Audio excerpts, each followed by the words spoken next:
언니, 어디 가는 거야?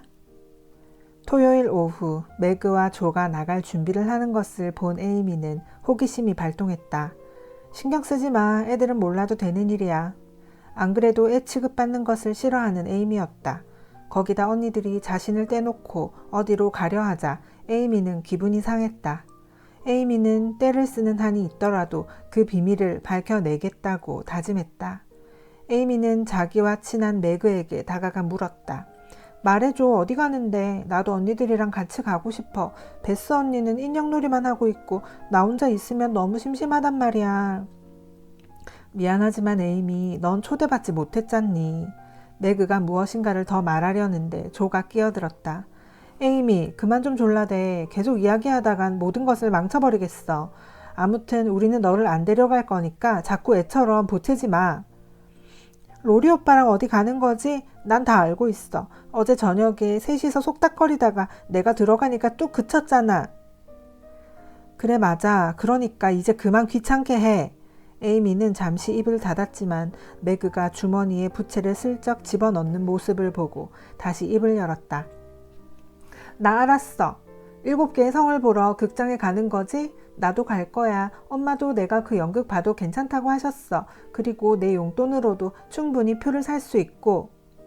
언니 말 들으렴 에이미. 너는 아직 눈부신 극장 조명을 감당할 만큼 눈이 회복되지 않았어.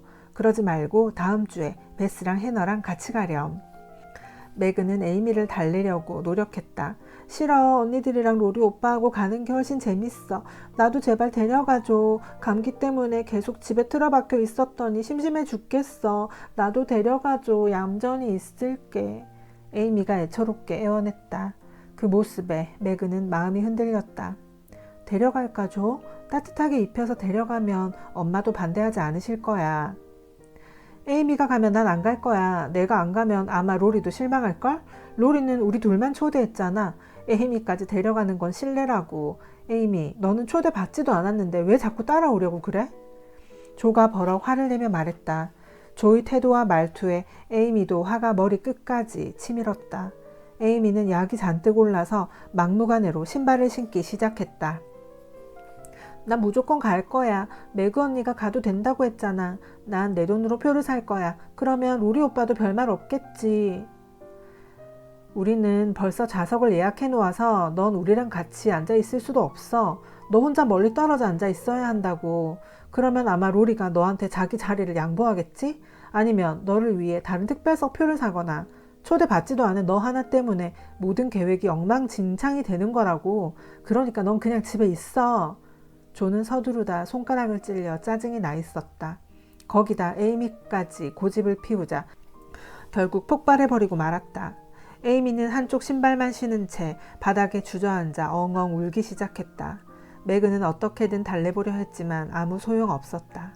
그때 밑에서 로리가 두 사람을 부르는 소리가 들려왔다. 두 사람은 울고 있는 에이미를 내버려두고 급히 내려갔다.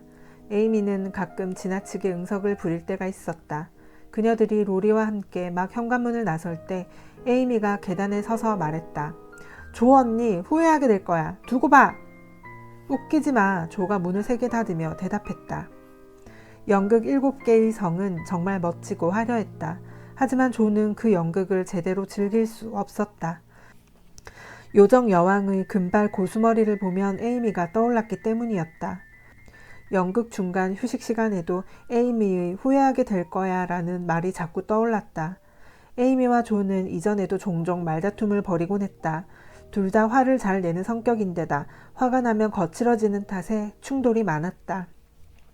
보통 에이미가 조를 놀리고 조가 에이미의 신경을 건드리면서 싸움이 커지곤 했다. 싸움이 끝난 후에는 자신들의 행동을 부끄러워하며 반성했다. 언니인 조는 동생보다 자제심을 발휘했어야 했다.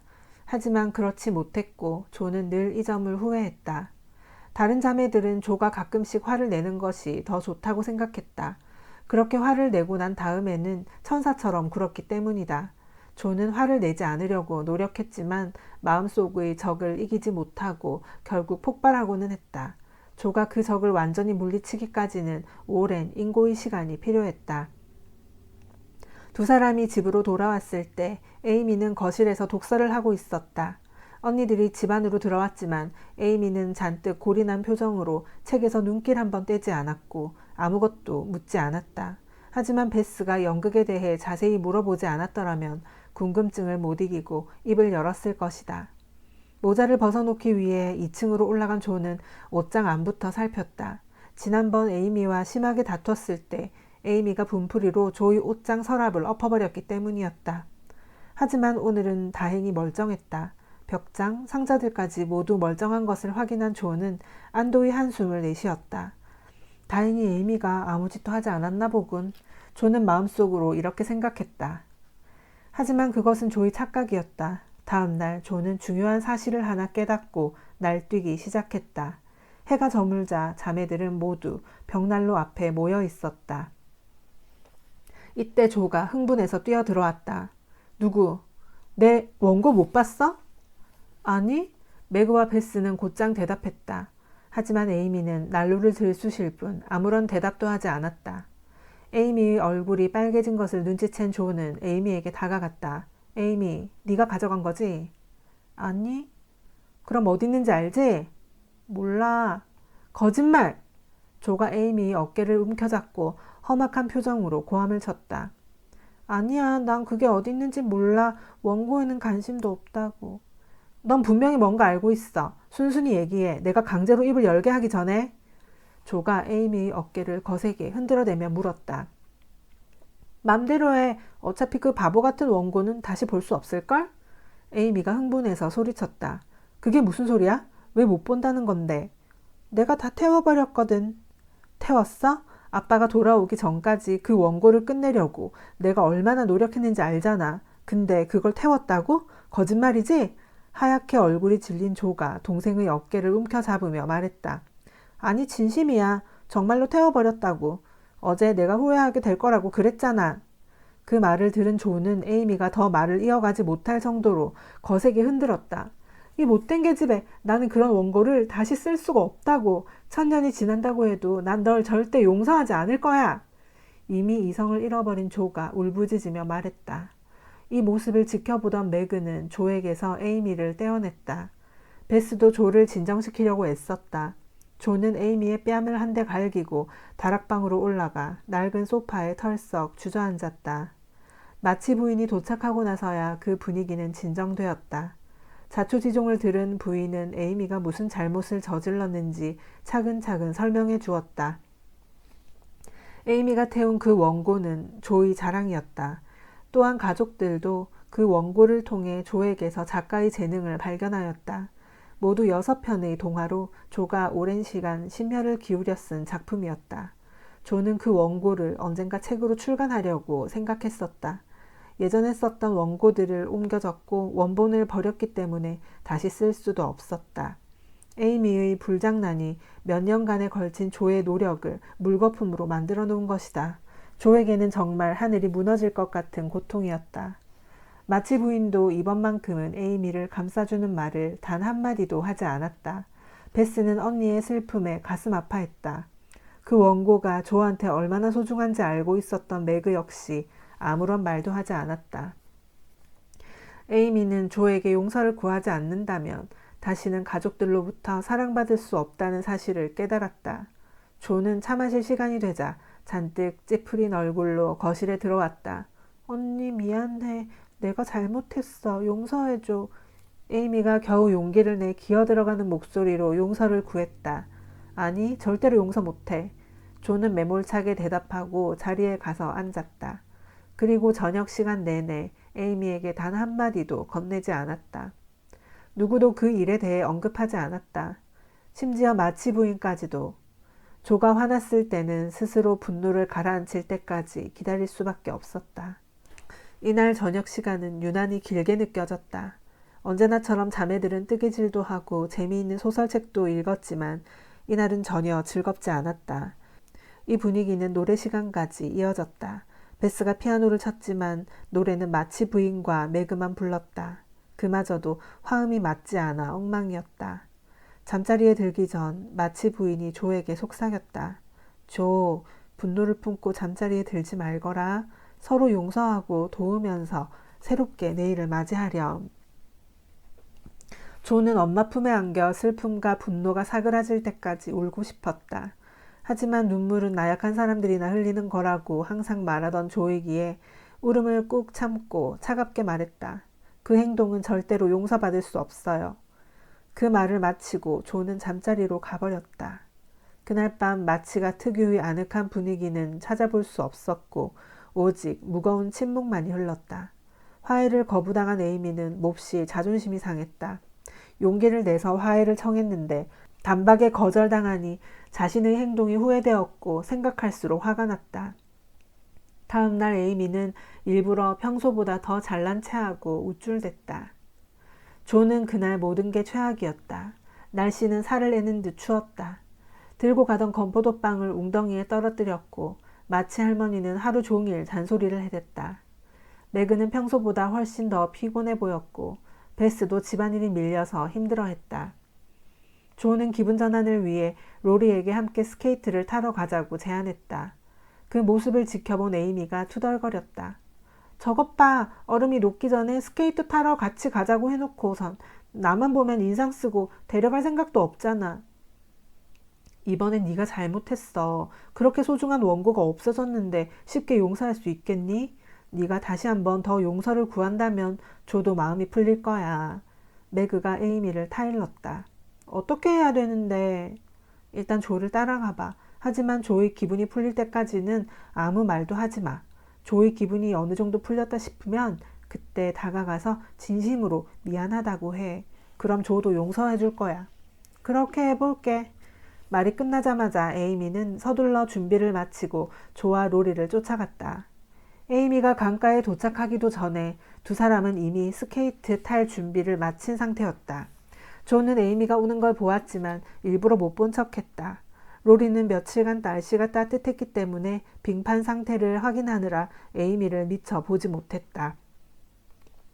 내가 저쪽 모퉁이까지 가서 얼음이 잘 얼었는지 보고 올게. 로리의 목소리가 에이미의 귀에도 어렴풋이 들렸다. 털 달린 코트를 입고 날렵하게 빙판을 미끄러져가는 로리의 모습은 마치 러시아 청년 같았다. 에이미는 스케이트를 신으려고 추위에 언 손가락을 호호 불어댔다. 조는 그 모습을 보았지만 못 본 채하고 로리를 따라갔다. 조의 분노는 이미 그 자신도 감당할 수 없을 만큼 커져 있었다. 바깥쪽으로 돌아. 가운데는 얼음이 녹아서 위험해. 강의 가장자리 쪽을 돌고 있던 로리가 조를 향해 소리쳤다. 조는 그 말을 들었지만 신발을 신느라 정신 없었던 에이미는 듣지 못했다. 조는 에이미에게 이 말을 전해줄까 잠시 고민했다. 이때 조의 마음속에 숨어있던 악마가 속삭였다. 못 들었어도 상관없어. 그냥 네가 가던 길이나 가. 로리는 강 모퉁이를 돌아 벌써 보이지 않을 만큼 멀리 가버렸고 조도 모퉁이 부근을 막 지나려는 찰나였다. 조는 잠시 이상한 기분이 들어 뒤를 돌아보았다. 잠시 후 와장창 얼음 깨지는 소리가 나더니 첨벙거리는 물소리가 들렸다. 에이미가 강 한복판을 지나가려다 얼음이 깨진 것이었다. 에이미는 물에 빠져 허우적대고 있었다. 하지만 조는 너무 공포에 질린 나머지 아무 행동도 하지 못했다. 머릿속에는 로리를 빨리 불러야겠다는 생각뿐이었다. 그러나 생각처럼 목소리가 나오지 않았다. 에이미에게 가보려고 했지만 다리도 말을 듣지 않았다. 그 순간 무언가 조의 앞을 번개같이 지나갔다. 빨리 울타리 가로막대를 가져와. 서둘러. 조는 재빨리 달려가 울타리 가로막대를 뽑아왔다. 그동안 로리는 얼음 위에 엎드려 에이미의 팔을 붙잡고 있었다. 두 사람은 조가 가져온 긴 나무막대를 이용해 구멍에서 에이미를 끌어올렸다. 조, 너는 에이미에게 우리 옷을 덮어줘. 나는 스케이트를 벗길게. 최대한 빨리 집으로 가야 해. 긴급한 상황이었음에도 로리는 당황하지 않고 침착하게 말했다. 로리가 스케이트 끈을 푸는 동안 조는 로리의 털 코트로 에이미를 감싸주었다. 세 사람은 무사히 집으로 돌아왔고 에이미는 담요를 덮은 채 난로 앞에서 잠이 들었다. 그동안 조는 새하얗게 질린 얼굴로 내내 입을 다물고 있었다. 마치 부인은 조의 다친 손을 붕대로 감아주고 잠든 에이미의 머리를 두 손으로 쓰다듬어 주었다. 엄마 괜찮을까요?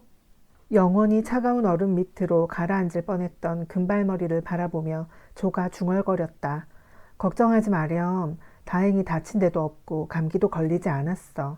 네가 신속하게 에이미를 잘 감싸서 데려온 덕분에 아무 일도 없었어. 정말 다행이야. 전부 다 로리가 한 거예요. 전 아무것도 한 일이 없는걸요. 만약에 에이미가 죽는다면 그건 전부 제 잘못이에요. 조는 침대 옆에 주저앉아서 눈물을 쏟았다. 전부 다 제 못된 성질 때문이에요. 고치려고 노력은 해봤어요. 그런데 오히려 더 고약해진 것 같아요, 엄마. 전 어떻게 해야 하죠? 조가 잘못을 뉘우치며 말했다. 늘 마음을 다스리며 기도하렴. 결점은 얼마든지 고칠 수 있단다. 울고 있는 조를 가볍게 쓰다듬으며 마치 부인이 말했다. 엄마는 제 머릿속에서 무슨 생각을 하는지 모르시잖아요. 저는 남에게 상처 주는 일을 즐겼어요. 이러다가 정말 돌이킬 수 없는 잘못을 저지를까 두려워요, 엄마. 저 좀 도와주세요. 그래, 엄마가 도와줄게. 그러니까 이제 울음을 그치렴. 오늘 일은 절대로 잊어버리지 말고 앞으로 다시는 이런 일이 없도록 계속 다짐하거라. 어느 누구나 자신이 이겨내야 할 유혹을 가지고 있단다. 어쩌면 그 유혹을 물리치는데 평생이 걸릴 수도 있어. 넌 네 성격이 세상에서 제일 나쁘다고 생각하지만 사실 나도 그런 생각을 한 적이 있었단다. 엄마가요? 전 여태껏 엄마가 화내시는 모습을 본 적이 없는데. 나는 내 성격을 고치려고 40년을 투자했단다. 이제야 조금이나마 나 자신을 통제할 수 있게 된 거지. 사실 엄마도 너희처럼 거의 매일 화를 낸단다. 다만 겉으로 드러나지 않을 뿐이야. 나는 완전히 화를 내지 않으며 살고 싶지만 그러려면 앞으로 40년은 더 걸리겠지? 엄마의 인내와 겸손은 다른 어떤 질책보다도 조에게 훌륭한 가르침이 되어주었다. 그리고 자기와 같은 결점을 끊임없는 인내와 노력으로 극복한 엄마를 보며 조는 용기를 얻었다. 하지만 한편으로는 앞으로 40년이나 노력을 해야 극복할 수 있다는 사실이 막막하게 느껴지기도 했다. 그럼 마치 할머니가 잔소리를 하거나 사람들이 엄마를 귀찮게 할 때 가끔 입을 꾹 다물고 밖으로 나가셨던 게 다 화가 나서 그러신 거예요? 그래, 괜히 성급히 말했다가 일이 커질까봐 일부러 자리를 피한 거란다. 그리고 조용한 곳에 가서 내가 잘못한 점을 생각해 보았지. 마치 부인이 조의 헝클어진 머리를 쓰다듬으며 미소를 지었다. 그런데 어떻게 그 순간을 참을 수 있죠? 저는 그게 문제예요. 저도 모르게 말이 먼저 튀어나가 버려요. 그리고 한번 시작하면 멈추지 못하고 계속 말을 하게 돼요. 마치 다른 사람에게 아픔을 주고 상처를 입히는 걸 즐기는 것 같아요. 엄마는 그 순간을 어떻게 넘기는지 말씀해 주세요. 너희 외할머니가 많이 도와주셨지. 엄마가 우리에게 하는 것처럼 말이죠? 조는 엄마에게 감사의 키스를 하고 나서 큰 소리로 물었다.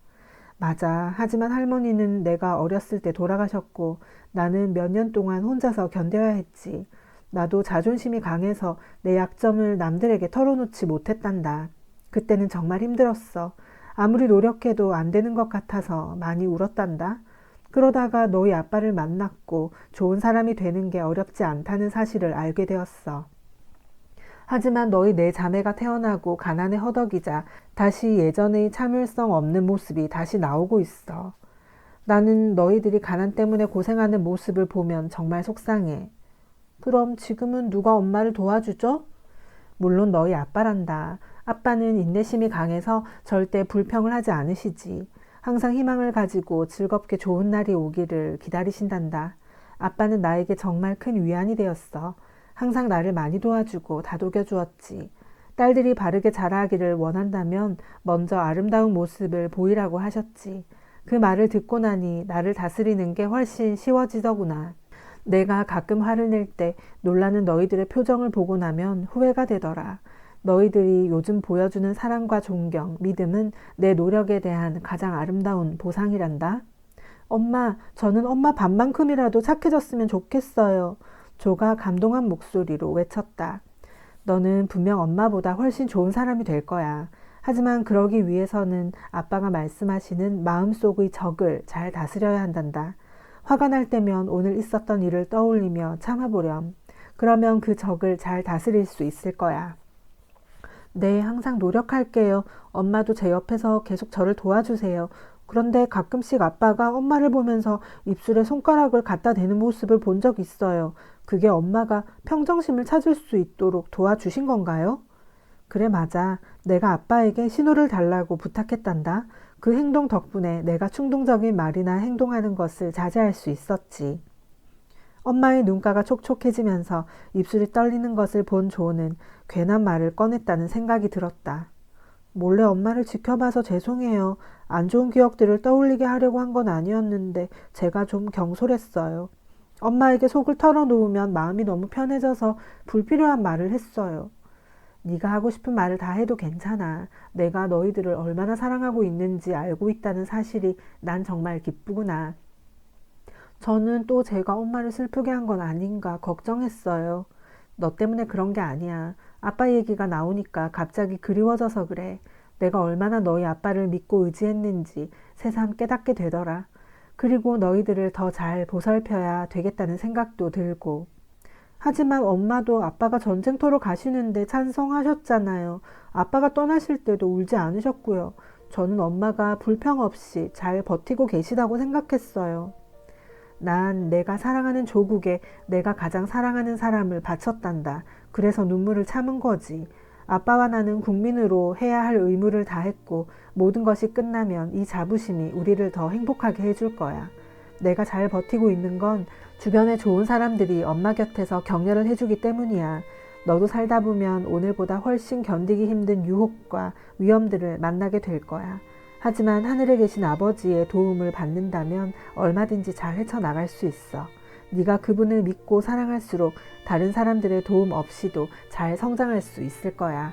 나를 믿는 것과 똑같이 그분을 믿고 네 모든 것을 털어놓으렴. 조는 대답 대신 엄마를 꼭 끌어안고 마음속으로 열심히 기도했다. 조는 잠시 자책, 절망, 고통 때문에 괴로웠다. 하지만 곧 마음의 평화를 찾았고 자신을 절제할 수 있다는 자신감이 생겨났다. 에이미가 잠결에 몸을 뒤척이며 숨을 크게 내쉬었다.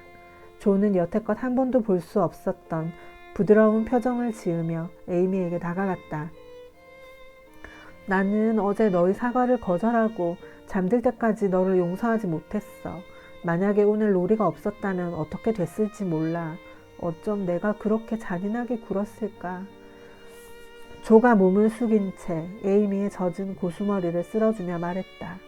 마치 그 말을 듣기라도 한 듯 에이미가 눈을 뜨고 조에게 팔을 내밀었다. 두 사람은 아무 말 없이 서로를 꼭 끌어안았고 모든 것을 용서했다. 오늘의 이야기는 여기까지입니다. 형제 자매는 가장 가까운 타인이라고 하죠. 투닥거리면서도 결국 가장 먼저 손을 내미는 존재. 조는 오늘 자존심보다 소중한 것이 무엇인지 깨닫습니다. 우리는 종종 화가 난 순간에 돌이킬 수 없는 말을 내뱉지만 다행히 사랑은 후회를 성장으로 바꿀 기회를 주기도 합니다. 조의 반성이 우리에게도 조금 더 부드러운 오늘을 건네주길 바랍니다.